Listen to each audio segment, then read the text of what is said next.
Bonjour et bienvenue dans cette nouvelle vidéo. C'est Jean-Marc, ton conseiller running et nutrition. Et aujourd'hui, on va parler d'objectifs marathon. Et je vais faire la correction en fait d'un plan d'entraînement qui m'avait été envoyé par un de nos membres de la méthode FAC. C'est une méthode parce que je t'apprends à construire toi-même tes plans d'entraînement en respectant les grands principes de la course à pied. Hein, c'est 7 étapes très simples à suivre. Hein, et au bout de ces 7 étapes que tu peux faire à 24 heures, 48 heures, même un peu plus, tu avances à ton rythme en fait, mais rapidement en 24 heures, 48 heures, comme c'est le cas pour ce membre-là, il est arrivé à faire son plan d'entraînement marathon sur plusieurs semaines. Hein. Tu peux très bien avoir plusieurs mois d'entraînement, pas forcément pour les marathons, pour n'importe quelle distance.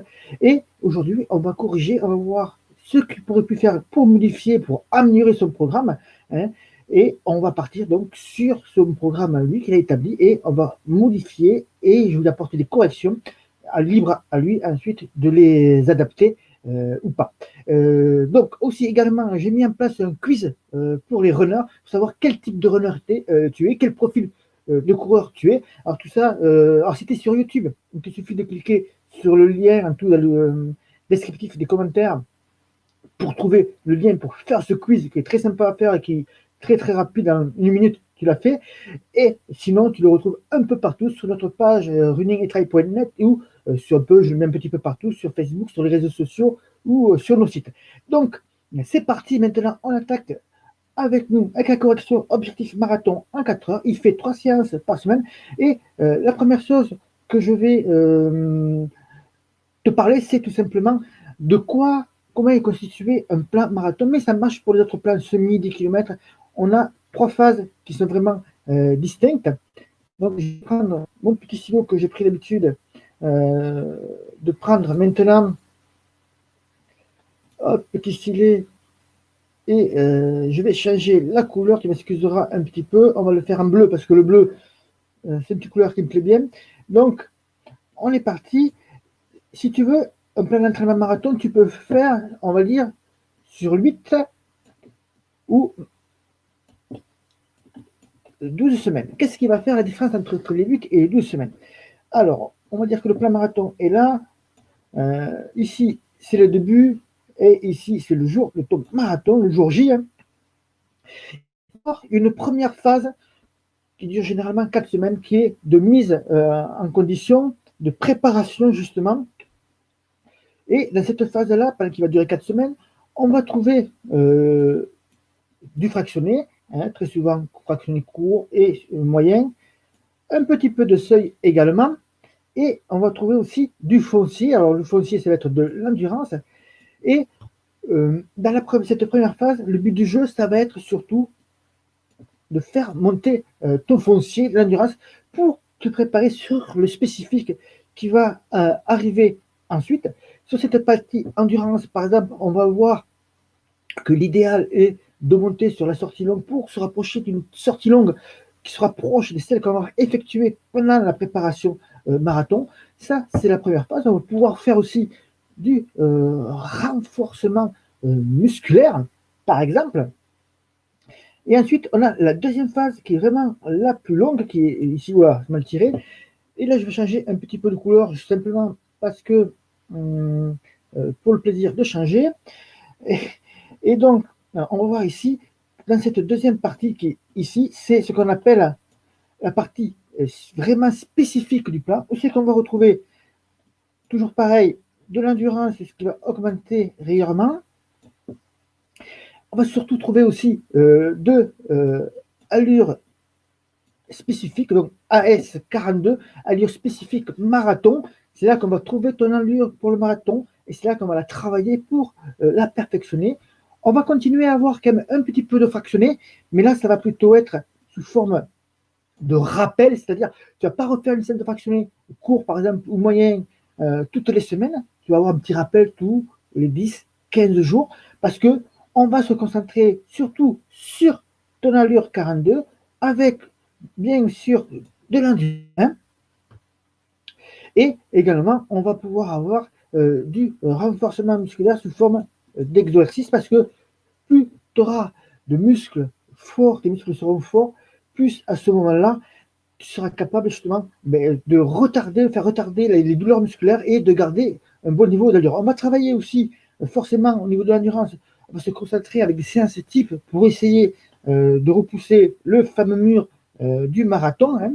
Donc, ça, c'est des séances qu'on va travailler, notamment, on va les travailler sur les sorties longues, donc sur les sorties en endurance et sur les sorties aussi à l'heure 42, où c'est qu'on va pouvoir avoir un mix de ces, sur les formes de sorties longues, avoir un mix avec de l'endurance et de l'allure marathon lors de ces sorties longues. Donc ça, c'est la deuxième partie du plan spécifique, marathon. Et ensuite, on va arriver donc sur une troisième phase qui va être ici. Ici, on va être ici, et ça va être la partie de l'affûtage. Donc là, le but du jeu, c'est d'arriver, d'être top de sa forme pour le jour J, le jour du marathon. C'est pas d'arrêter complètement l'entraînement. On va diminuer un petit peu les intensités. On va diminuer aussi le volume d'entraînement, soit en diminuant la durée de séance, soit en diminuant le nombre de séances. On va jouer là-dessus, mais on va quand même garder un petit peu aussi, on va quand même garder de l'intensité sous forme de fractionné, hein, un petit peu de fractionné, toujours pareil, un petit peu de rappel de l'allure, tout ça. On va descendre tout ça pour être top le jour J et avoir un phénomène de ce qu'on appelle de surcompensation. Hein. Donc ça, c'est vraiment les trois grandes phases de ton plan d'entraînement marathon. Alors après, quand tu vas passer de 8 ou 12 semaines, ça va dépendre tout simplement à quel niveau tu te trouves. L'idéal, bien sûr, c'est toujours de le faire sur 12 semaines, parce que ça permet d'avoir un truc beaucoup plus complet. Pardon, excuse-moi, je bafouille un petit peu. Mais tu peux aussi parfois le faire en 8 semaines. Si tu le fais en 8 semaines, il y a plusieurs conditions. Un, c'est que tu as déjà fait cette phase-là. Hein. Tu vas le faire si cette phase-là est respectée, c'est-à-dire que si tu as fait 4 à 8 semaines, hein, donc le minimum c'est 4 semaines, mais si tu peux aller jusqu'à 8, il faut que tu aies au moins 4 à 8 semaines. Moi, l'idéal, c'est que tu peux faire 8 semaines. Et là, par exemple, ça peut être notre programme qui s'appelle Booster ta VMA. Donc, ça va être un programme pour courir plus vite, mais booster ta VMA. C'est des programmes adaptés justement que tu fais dans cette partie-là, ici, avant d'attaquer la partie spécifique. Là, si tu peux le faire, hein, tu peux le faire si tu as suivi déjà un plan d'entraînement avant, que tu n'es pas dans une phase de reprise, mais que tu as déjà recommencé à faire justement du fractionné. Ça peut être, je te parle de VMA, mais ça peut être aussi bien du renforcement musculaire que tu vas faire, des exercices pour remonter ton foncier, tout ça. Il faut que, si tu veux le faire en 8 semaines, il faut vraiment que tu aies fait quelque chose ici. Si tu t'es juste reposé, juste fait quelques sorties lambda en endurance pour t'entretenir avec les copains, les amis, et que tu vas attaquer juste sur un programme en 8 semaines, ça va faire juste. Il faut vraiment faire cette première phase qui est indispensable pour monter en puissance et en gamme. Donc, voilà ce que je t'avais te dire sur les prérogatives de comment se décompose à peu près un plan d'entraînement marathon. Alors maintenant, on va regarder les séances qu'a pris Pierre à cette occasion-là. Donc, je te rappelle, la méthode FAC, c'est une méthode que je t'apprends à créer tes propres plans d'entraînement. Tu as quand même 57 séances, même plus maintenant, je pense qu'il y a plus de 57 séances à ta disposition pour créer ton plan. Donc, tu ne pars pas vraiment de rien, tu ne pars pas d'une feuille blanche, tu pars vraiment tu écoutes les vidéos, les audios, et tu pars vraiment d'avoir un programme préétabli. Donc, tu ne pars pas de zéro et tu vas composer toi-même ton plan d'entraînement. Donc, on va attaquer cette semaine 1. Donc, on voit qu'il a mis ici une séance de fractionné court. C'est très bien. Rappelle-toi, on est vraiment dans la première phase du programme. On a ensuite une séance de fractionné long. Donc, pour les allures à 2, à 3, à 4, à 5, ce sont des allures qui sont en correspondance par rapport à ta VMA et qui sont bien sûr dans nos plans d'entraînement et dans la méthode FAC. Allure à 2, ça va correspondre à l'endurance. À 5, ça va être 100% de ta VMA et même un peu au-delà. Allure à 3, on est plutôt sur le seuil. Allure à 4, on est plutôt sur l'allure 10 km. Grosso modo, voilà pour que tu comprennes le plan. Et on a une sortie en endurance. Jusque-là, sur la première semaine, rien de spécial à dire. Il y a ces 3 séances, elles sont équilibrées. Une séance fractionnée court, une séance un peu de seuil, tout ça, et une sortie en endurance. La deuxième semaine. On a un fractionné en côte, ça c'est très bien aussi pour le fractionné en côte. J'en parle notamment dans la dernière conférence que j'ai donnée, hein, qui a duré près de 2 heures d'ailleurs à ce sujet, sur les 7 façons de faire du fractionné court. Ensuite, on a une séance de seuil, donc très, très bien aussi. Attention quand même, parce que là, on est quand même sur 3 fois 10 minutes. Donc déjà, ça fait 30 minutes de seuil sur la deuxième semaine d'entraînement. Ça fait peut-être beaucoup. Moi, je pense que 2, c'est suffisant pour l'instant. Là, on voit une petite... je te rappelle, toi, ce que je t'avais marqué sur le premier diapo. Hein, ici, je t'avais marqué qu'il fallait travailler, il fallait essayer de monter donc l'endurance. Et là, on voit qu'il a augmenté, mais de 5 minutes. Je pense que c'est un peu trop juste. Hein. Je pense que c'est un peu trop juste. Je pense, moi, j'aurais mis, déjà, je serais déjà passé à au moins 1h10, parce que tu vas le voir, après, on va augmenter de 10 minutes à minute. C'est arrivé avant la fin de la 4e semaine à être aux alentours d'1h30, 1h40. Donc, voilà ce que j'aurais fait. J'aurais mis un peu plus là-dessus, voire 1h15, hein, tout dépend de son niveau, bien sûr. Effectivement, après, tu as adapté par rapport à Pierre, mais s'il se sent bien, pourquoi pas aller jusqu'à un peu au-delà, en prévision, bien sûr, qu'on se rappelle qu'on est pour un objectif marathon. 3e semaine, donc là, je pense qu'il y a une petite erreur qui a fait, je ne pense pas, je suis même certain qu'il y a une petite erreur. On se retrouve avec ici 2 séances de seuil, hein, et elles sont assez proches et assez similaires l'une l'autre. On voit qu'ici, pareil, on se retrouve avec 3 fois 10 minutes, 3 fois 10 minutes, mais en allure à 4. Donc là, on est proche de l'allure 10 km. Hein. Donc là, ça fait beaucoup. Je serais particulièrement plutôt passé là également à 2. Et cette sortie de seuil, par exemple, soit je fais la 1, soit je fais la 2, mais il y en a une des deux qui doit sauter. Hein. Et on va remplacer la séance qui saute, par exemple, on va la remplacer, pourquoi pas, par une séance de fractionné court. Hein, donc du fractionné court. Alors, ça peut être du fractionné sous forme de 1 minute, 30, mais on peut faire aussi, pourquoi pas, je ne te parle pas de l'échauffement et du retour au calme. Hein. L'échauffement, c'est toujours devant, le retour au calme, c'est toujours derrière. Mais on aurait pu très bien également faire, pourquoi pas, sur ce type de séance. Je regarde vite fait ce qu'il avait fait avant, un fractionné en côte et des 1 minute, 1 minute. Pourquoi pas faire quelque chose comme 4 fois 2 minutes, hein, que j'écris mal hein, avec la souris, en 5, avec une récupération de 2 minutes, en a 2, récupération égale, voilà. Hop, voilà. Et ça aurait été très bien. Ah, je me suis trompé. Pardon, excusez-moi, oh là là. Là, il faut rayer. Hop, hop, hop, hop, hop, pardon. C'est pas ici, c'est à côté, ici qu'on va la remplacer. Alors, je le remets ici. 4 fois 2 minutes, 1 à 5. Et pareil, avec la récupération, par contre, qui va être égale à 2 minutes, 1 à 2, par exemple. Voilà. Et on supprime notre sortie de seuil. Pour la sortie à l'endurance, rappelle-toi, sur la semaine d'avant, on était aux alentours d'1h10, 1h15. Là, carrément, j'irai à 1h20. Surtout s'il veut faire un petit peu d'allure, sortie allure progressive. Allure progressive, en fait, c'est quand c'est une type de sortie qui est très sympa à faire. C'est quand tu commences, par exemple, en allure tout douce, à 1, à 2, en endurance, tu augmentes en A3, puis en A4, si tu peux. Hein, ça dépend des objectifs. Bien sûr, là, on a un objectif marathon.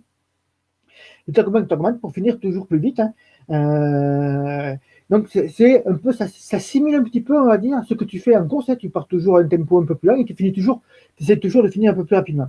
Et donc là, moi, je pense qu'il faut être déjà sur cette semaine 3 aux alentours d'1h20, 1h30, par exemple. Hein. Et pourquoi pas, on peut mettre à ce moment-là un petit peu de A3, mais rappelons-nous qu'il y a déjà une séance de seuil qui a été faite avant. Donc, moi, je pense qu'une sortie d'1h20, 1h30, en a 2, ça suffit largement. On est en 3e semaine et on aura le temps, à partir de la 5e semaine, d'attaquer vraiment l'allure marathon, mais déjà avec de l'allure A3, par exemple, qui se retrouve ici et ici. On prépare déjà, parce qu'on est aux alentours du seuil, donc on est aux alentours de l'allure marathon, donc déjà on commence à travailler l'allure marathon. Enfin, on finit sur la 4e semaine.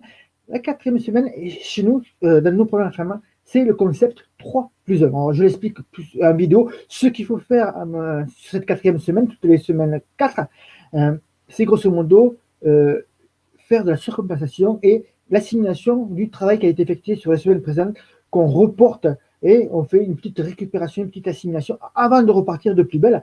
J'explique comment, notamment dans la méthode FAT, comment on réduit le volume d'entraînement, les séances, tout ça, etc. Donc là, je vais juste faire la correction. On voit qu'il y a une semaine, une première séance un peu plus douce. Hein. L'écart est un petit peu minime. Il n'y a pas vraiment de différence. Donc, pourquoi pas, après tout, ça peut être très bien fait. C'est une bonne séance aussi. Hein. On n'oublie pas que sur la semaine 4, donc on est dans une semaine un petit peu d'assimilation. On garde quand même une séance de fractionné court, très très bien.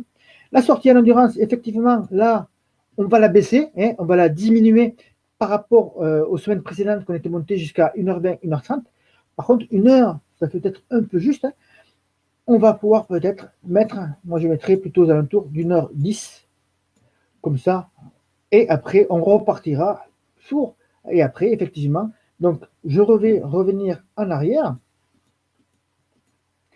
on aura fini à cette semaine 4, on sera ici, et on va attaquer donc après les semaines spécifiques avec les objectifs qui sont là marqués. Donc toi peut-être, tu ne veux pas faire comme Pierre parce que tu n'as pas envie de réfléchir, à penser ton plan, tu préfères partir, tu préfères avoir un plan déjà préparé. À ce moment-là, notre entraîneur expert, on a un programme qui est fait pour toi. Si tu ne veux pas t'embêter à réaliser toi-même tes propres séances d'entraînement, tu ne préfères pas être tout à fait autonome, mais tu préfères partir sur quelque chose déjà préétabli, surtout que nos plans d'entraînement bénéficient aussi de l'option, enfin de l'option, c'est inclus dedans notre concept plan modulable. Hein. Les plans modulables sont expliqués exactement ce que c'est sur le lien qui est en dessous de notre programme Marathon Réussi. Si ça t'intéresse et si tu fais des marathons régulièrement, que tu en fais chaque année ou que tu en fais régulièrement, mais que tu vas compter en faire plusieurs dans les prochaines années, alors le programme Marathon Réussi est vraiment fait pour toi. Surtout que les plans modulables sont disponibles à vie. Le concept, je te l'explique en dessous de cette vidéo. Tu as le lien pour cliquer dessus. Tu vas sur le programme et tu vas découvrir ce que c'est que les plans modulables notamment. Donc voilà, si tu as des questions autour de cette vidéo, eh bien, j'y répondrai avec très grand plaisir. En attendant, je te souhaite une bonne soirée. Je te dis à bientôt et bon run. Ciao, ciao.